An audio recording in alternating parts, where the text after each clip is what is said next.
और देहरादून से अगली खबर, जहां पर धरातल पर उतरेगा सहकार से समृद्धि का संकल्प। किसानों, श्रमिकों और युवाओं को प्रोत्साहन इससे मिलेगा। 3 माह में सहकारी बैंकों में 177 पदों पर भर्तियां निकलने वाली हैं। सहकारी के जहां पर बात की जाए तो सहकारिता के सशक्तिकरण के संकल्प को 1 साल पूरा हो चुका है और इसके चलते अब समृद्धि का संकल्प भी धरातल पर उतरेगा। किसानों, श्रमिकों, युवाओं को इससे प्रोत्साहन मिलेगा। देखिए, 3 माह के अंदर अंदर जहां सरकारी बैंकों में 177 पदों पर भर्तियां भी निकलेगी। इसी पर हम जानकारी लेंगे। सहयोगी सोनू लगातार हमारे साथ फोन लाइन पे बने हुए हैं। सोनू, कई सारे फायदे होने वाले हैं। समृद्धि का संकल्प सहकार जो धरातल पर अब उतरने वाला है, 177 पदों पर भर्तियां सरकारी बैंकों में निकलने वाली हैं। सहकारिता के क्षेत्र को और कैसे बेहतर किया जा सकता है, केंद्रीय सहकारिता जो नीति है उसी की तर्ज पर उत्तराखंड में एक नई सहकारिता नीति को अस्तित्व में लाने के प्रयास किए जा रहे हैं। जो सहकारी क्षेत्र के जो बैंक हैं, इन बैंकों में जो रिक्त पद हैं उन पर भर्ती की जाएगी, जिसका आपने भी जिक्र किया। इसके अलावा श्रमिक हैं, युवा हैं, स्वयं सहायता समूह हैं और इसके अलावा जो सहकारिता क्रांति है उनसे जोड़ने का प्रयास किया जा रहा है।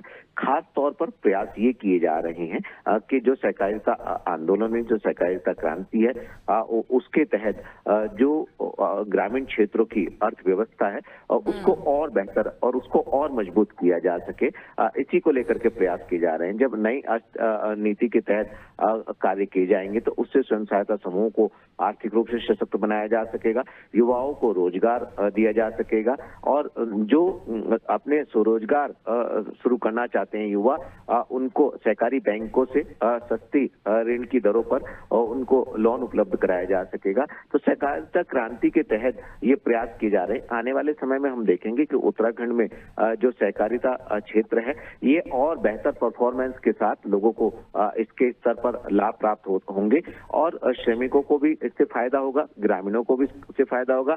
ग्रामीणों की अर्थव्यवस्था और मजबूत हो सकेगी और खास तौर से युवाओं को भी रोजगार और स्वरोजगार से जोड़ा जा सकेगा और जो स्वयं सहायता समूह अलग अलग क्षेत्रों में कार्य कर रहे हैं महिलाओं के, उनको भी और सशक्त बनाया जा सकेगा, ऐसी उम्मीद की जा रही है। गुंजन, बिल्कुल, ये उम्मीद जताई जा रही है किस तरह से और क्या कुछ आगे फायदे हो सकते हैं और लगातार देखिए प्रदेश को कैसे बढ़ावा दिया जाए, कैसे विकास कार्य लगातार एक के बाद एक कई सारे देखने को मिल रहे हैं। क्या इस तरह से जो पदें निकाली जा रही हैं, जो भर्तियां की जाएंगी, इसमें महिलाओं को भी काफी कुछ फायदे होंगे?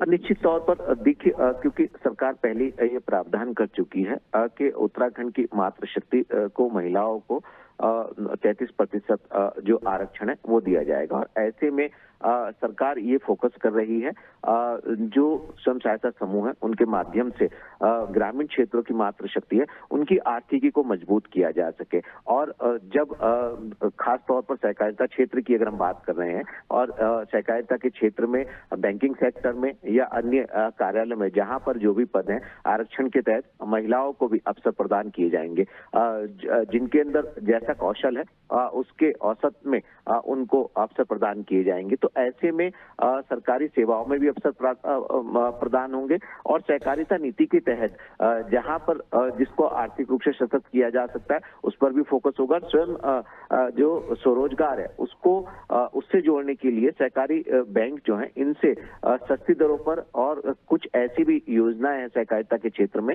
जिन पर शून्य ब्याज दर पर जो है वो ऋण उपलब्ध कराए जा रहे हैं और उसके लिए एक समय सीमा भी निर्धारित की गई है। तो ऋण के माध्यम से भी आर्थिकी को सशक्त करने के प्रयास जो है वो सहकारिता विभाग के स्तर से किए जा रहे हैं। ये जो संकल्प है इसको साकार करने के जो एक ये संकल्प को साकार करने के लिए जो प्रयास किए जा रहे हैं, अब ये देखना होगा कि पूरे प्रदेश के जो ग्रामीण क्षेत्र हैं इनकी आर्थिकी को, अर्थव्यवस्था को मजबूत करने में सहकारिता तंत्र जो है वो कब तक पूरी तरह से सफल सा होगा, ये देखना होगा।